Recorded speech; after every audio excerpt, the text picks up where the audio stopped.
कश्मीर, जहां एक बार फिर से आतंकवादियों ने डर फैलाने की कोशिश की है।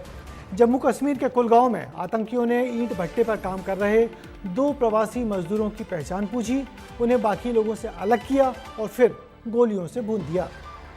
ये दोनों मजदूर छत्तीसगढ़ के रहने वाले हैं, जो अपने परिवार का पेट पालने के लिए कश्मीर गए थे। इस वारदात ने एक बार फिर से घाटी में प्रवासी मजदूरों की सुरक्षा पर बड़े सवाल खड़े कर दिए हैं। ये रिपोर्ट देखिए। रोजी रोटी की तलाश में घर से निकले थे, लेकिन घर लौटी सिर्फ मौत की खबर। कुलगाम के उस ईंट भट्टे पर सब कुछ सामान्य था, तभी हथियारबंद आतंकी पहुंचे। पहले नाम पूछा, पहचान की और फिर 2 मजदूरों पर बेहद करीब से गोलियां दाग दी। कुछ ही सेकंड में 2 परिवारों की दुनिया उजड़ गई।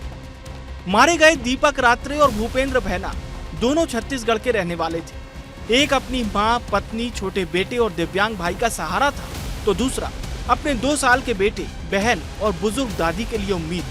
रोटी कमाने निकले दोनों मजदूर अब ताबूत में भी अपने गांव नहीं लौट सके। परिजनों की इच्छा के बावजूद दोनों का अंतिम संस्कार कश्मीर में ही कर दिया गया।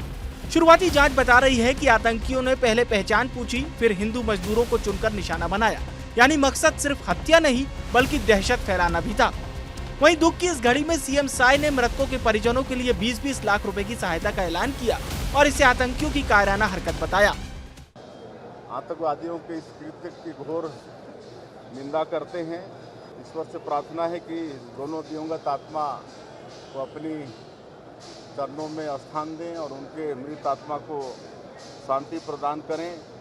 और छत्तीसगढ़ की सरकार दोनों मृतक परिवार को 20-20 लाख रुपये की सहायता राशि प्रदान करेगी। इधर पीसीसी चीफ दीपक बैज ने इस घटना को केंद्र सरकार की नाकामी से जोड़ दिया। क्या कह रहे हैं बैज, सुनिए।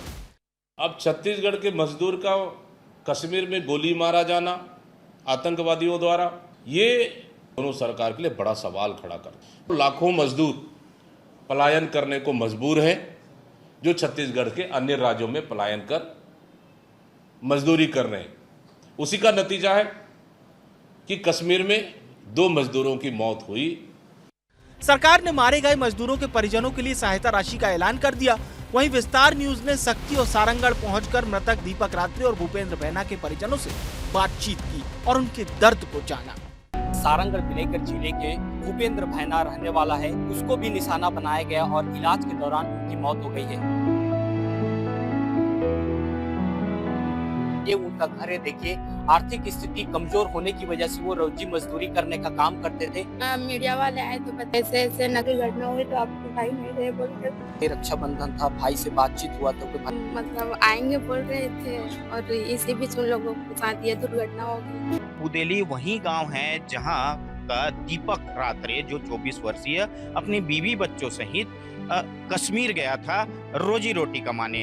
आतंकी हमले ने उसकी जिंदगी छीन ली। ये दीपक कहीं निर्माणाधीन घर है, जो अभी तक पूरी तरह से बन भी नहीं पाया था। हिंदू मुस्लिम है करके पूछ करके गोली मारी गई है जवान लड़के की जाना। ये जो घटना है, इस घटना से हम लोग पूरा परिवार में तो आप जान रहे दुख की लहर है। 2 मजदूर, 2 परिवार और अनगिनत टूटे हुए सपने। कुलगाम की ये गोलियां सिर्फ 2 लोगों पर नहीं चली, उन्होंने उन हजारों प्रवासी मजदूरों के भरोसे को भी निशाना बनाया, जो अपने परिवार के बेहतर कल के लिए हर साल कश्मीर का रुख करते हैं। अब पूरा देश इंतजार कर रहा है कि इस हमले के जिम्मेदार आतंकियों तक सुरक्षा बल कब पहुंचते हैं और कब तक उन्हें अंजाम तक पहुंचाया जाता है। ब्यूरो रिपोर्ट, विस्तार न्यूज। और कुलगांव का यह आतंकी हमला सिर्फ 2 मजदूरों की हत्या नहीं बल्कि मेहनतकश परिवारों के सपनों पर वार है। अब सबसे बड़ा सवाल यही कि इस कायराना वार के जिम्मेदार आतंकियों तक सुरक्षा बल कब तक पहुंचेंगे और उन्हें कब तक उनके अंजाम तक पहुंचाया जाएगा। फिलहाल पूरा देश पीड़ित परिवारों के साथ खड़ा है और इंसाफ का इंतजार कर रहा है।